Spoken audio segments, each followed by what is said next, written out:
Welcome to our channel. నేను మీ anchor Sai. ఇప్పుడు మనం ప్రెజెంట్ వచ్చేసి ఏరో ఫాల్కన్స్ వైజాగ్ బ్రాంచ్లో అయితే ఉన్నాము. మన ముందు వైజాగ్ బ్రాంచ్ సంబంధించిన స్టూడెంట్ అయితే ఉన్నాడు. అతనితో మాట్లాడి మరికొన్ని విషయాలు అయితే తెలుసుకుందాం. హాయ్. హాయ్, మీ పేరు? My name is Pavan. Pavan, నువ్వు మన ఇన్స్టిట్యూట్లో జాయిన్ అయ్యి ఎన్ని మంత్స్ అవుతుంది? నేను 6 months అవుతుంది. 6 months అవుతుంది. 6 months. ఓకే, ఈ 6 monthsలో ఏం నేర్చుకున్నావు మన ఇన్స్టిట్యూట్ నుంచి? నువ్వు ఎంతవరకు నాలెడ్జ్ గెయిన్ చేసుకున్నావు? డిసిప్లిన్ అంటే ఏంటి, ఓకే. నేను ఇక్కడికి రాకముందు అంటే జులైగా అలా అలా తిరుగుతూ ఉండేవాడిని. ఓకే. ఇక్కడికి వచ్చాక ప్రొఫెషనల్ ఫీల్డ్ అంటే ఏంటి అనేది తెలిసింది. ఓకే. దట్టు ఎలా డిసిప్లైన్గా ఉండాలి, కమ్యూనికేషన్ స్కిల్స్ కూడా బాగా బిల్డ్ చేసుకున్నాను ఇక్కడికి వచ్చాక. ఓకే. అంతకుముందు పెద్దగా ఏమి ఉండేది కాదు, ఊరు భాష ఉండేది అనమాట. ఓకే.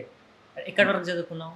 నేను +2 అయిపోయి +2 అయిపోయి డిగ్రీ కంటిన్యూ చేస్తే ఇక్కడ చేస్తాను. ఓకే, ఇప్పుడు డిగ్రీ కంటిన్యూ అంటే ఫైనలీ ఏవియేషన్ని ఎందుకు చూస్ చేసుకున్నావు? చాలా ప్లాట్ఫామ్స్ ఉన్నాయి. ఇప్పుడు నువ్వు డిగ్రీ తీసుకున్నావు కదా, ఇప్పుడు డిగ్రీ తర్వాత కూడా మంచి మంచి జాబ్స్ ఉంటాయా? ఉన్నాయి. మరి ఎందుకు ఏవియేషన్?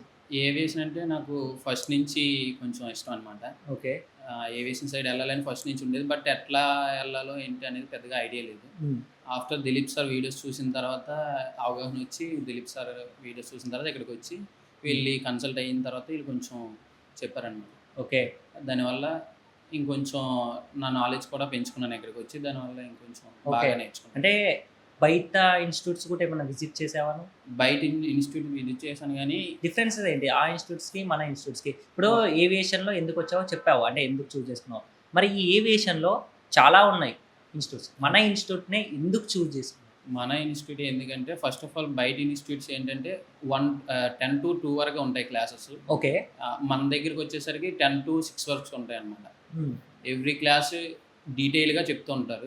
అంటే మనకి ఎటువంటి డౌట్ వచ్చినా మళ్ళీ వెంటనే అడిగితే, అంటే 45 minutes అట్లా ఉంటుంది ఎవ్రీ క్లాస్. ఓకే. ఒక్క సబ్జెక్టు. బయట అయితే మనదైతే 1 hour 1.5 hour అట్లా ఉంటుంది. ఎందుకంటే డౌట్స్ ఏమైనా ఉంటే మళ్ళీ క్లారిఫై చేసుకోవడం కోసం ఎక్స్ట్రా అవర్స్ స్పెండ్ చేస్తారు మనతో. ట్రైనర్స్ కూడా చాలా క్లోజ్గా మనకి ఏమైనా తెలియకపోతే అలా చెప్తాం. ఓకే.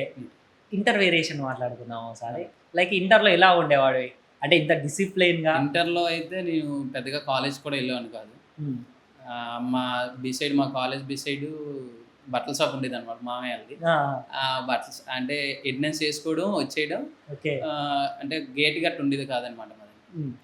మామయ్య షాప్లో కూర్చొని డ్రెస్ చేంజ్ చేసి అక్కడ కూర్చునేవాను. ఓకే. ఆఫ్టర్ అది అయిన తర్వాత ఇక్కడికి వచ్చిన తర్వాత డిసిప్లిన్ అంటే ఏంటి అనేది బాగా నేర్చుకున్నాను. ఓకే. స్టడీ వైజ్గా ఇంటర్లో స్టడీ పెద్దగా ఏమి ఉండేది కాదు, ఆటలాడుకునేవారు. ఓకే. అంటే క్లాస్లో కూడా పెద్దగా వెళ్ళాను కదా. ఎగ్జామ్స్ పెడుతున్నారని చాలు మామయ్య షాప్కి వెళ్ళిపోతుండేవాడిని. ఎగ్జామ్స్ అంటే తప్పించుకోవడానికి. ఓకే. అంటే డిసిప్లిన్ వైజ్గా, రెస్పెక్ట్ వైజ్గా కూడా ఏం ఉండేది కదా. ఇక్కడికి వచ్చిన తర్వాత అలవాటు అయింది. ఓకే. అంటే ఇక మొత్తము డిసిప్లైన్గా ఎలా ఉండాలి, ప్రొఫెషనల్ ఫీల్డ్ ఎలా ఉండాలి అనేది, అంటే మనం జాబ్లోకి వెళ్ళిన తర్వాత ఎలా ఉంటామో అదంతా ఇక్కడే నేర్పుతారు వీళ్ళు. మొత్తం 100% ప్లేస్మెంట్ కాబట్టి ఓకే నేను ట్రస్ట్ చేసి వచ్చాను. ఓకే. అంటే ఆఫ్టర్ బిఫోర్ అంటే చేంజెస్ తెలుస్తాయి మనలో. అంటే అరే నేను అప్పుడు అలా ఉండే, ఇప్పుడు ఇలా ఉండేవాడిని. అంటే బేసిక్గా చెప్పమంటే ఏం చెప్తావు? బేసిక్గా అంటే బిఫోర్ ఎట్లా ఉండేవాడిని అంటే, మా మమ్మీకి కూడా ఇంటి దగ్గర ఉండి ఏమైనా తెమ్మన్నా చేయమన్నా సరే నార్మల్గా అటు ఇటు వెళ్ళిపోవడం, లేదా చెప్పిన మాట వినకపోవడం, అది ఇది చేసేవాడిని. బట్ ఇక్కడికి వచ్చిన తర్వాత అంటే కొంచెం వాల్యూ ఇవ్వడం. ఓకే. కమ్యూనికేషన్ పరంగా, వాటి పరంగా, అన్నిటిగా డిసిప్లైన్గా కనిపిస్తున్నాయి చేంజెస్. ఓకే. ఎవరెవరికి ఇటువంటి రెస్పెక్ట్ ఇవ్వాలి అదంతా ఇక్కడ చాలానే నేర్చుకున్నాను రెస్పెక్ట్ వైజ్గా అయితే. ఓకే. మీ పేరెంట్స్ ఎలా ఫీల్ అవుతున్నారు ఇప్పుడు? మా పేరెంట్స్ చాలా ప్రౌడ్గా ఫీల్ అవుతున్నారు. చాలా ప్రౌడ్. మరి అప్పుడు ఇంటర్లో వాళ్ళకి తెలిసేది కాదు కదా, నేను ఇలా డుమ్మా కొట్టేవాడిని. మా మామయ్య కూడా చెప్పేవాడు కాదు. మా మామయ్య కూడా నాతో వెనకేసుకొని అరే కూర్చో అంటే, మా మామయ్యకి స్టాఫ్ ఉండేది కాదు, నేనే అన్ని చేసేవాడు అనమాట. అలా మామయ్య కూడా సపోర్ట్ చేసేవాడు. ఇంటర్ ఉందలే అనేటట్టు ఉండేవాడు. అలా అయిపోయేది. ఇప్పుడు మామయ్య సపోర్ట్ వల్ల అలాగే ఇక్కడికి ఇది అయింది. ఇప్పుడు కూడా మామయ్య చెప్తాడు, అంటే నీకు ఇప్పుడు తెలీదు, ఆఫ్టర్ తెలుస్తుంది అంటే, తెలిసిన తర్వాత ఇక్కడికి వచ్చిన తర్వాత తెలిసింది అరే మనకు ఆఫ్టర్ డిగ్రీ అదే ఇంటర్ తర్వాత ఏంటి అని. మీ ఫ్రెండ్స్ ఏ విధంగా కామెంట్ చేస్తారు ఇప్పుడు? అంటే ఇంత ప్రొఫెషనల్గా ఉన్నావు కదా. ప్రొఫెషనల్గా అరే జాబ్ చేస్తున్నావా ఏమైనా అని అడుగుతారు. లేదు నేను ట్రైనింగ్ తీసుకుంటున్నాను, 6 months అయింది, ఆఫ్టర్ ఈ 2-3 monthsలో ఇంటర్వ్యూస్ ఉన్నాయి. ఓకే.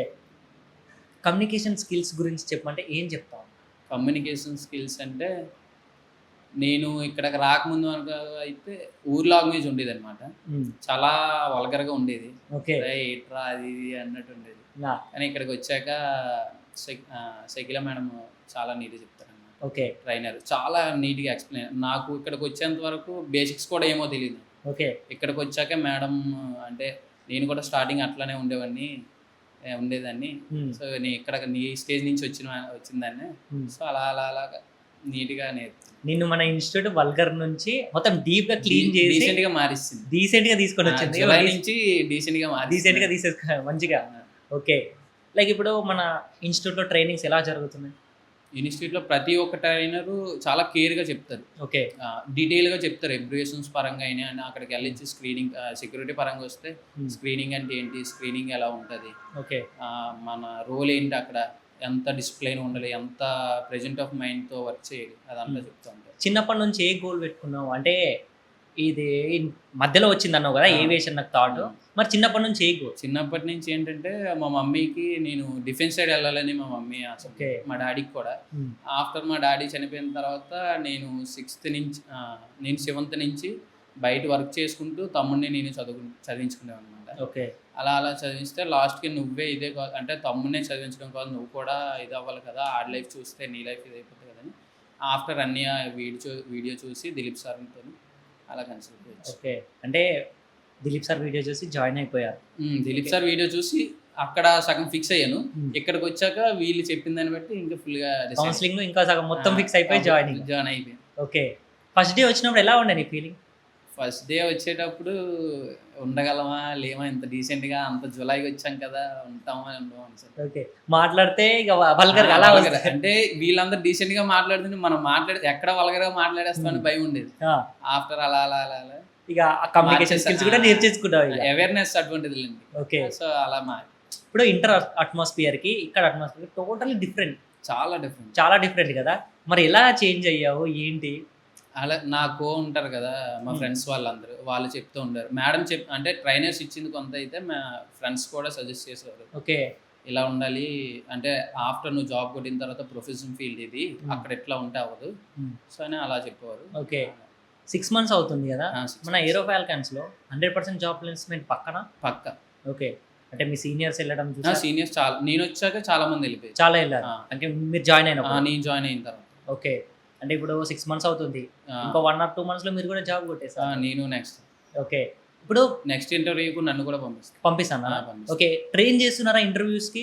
ఇంటర్వ్యూస్ కూడా ఎవ్రీ సాటర్డే ఉంటుంది. ఆ!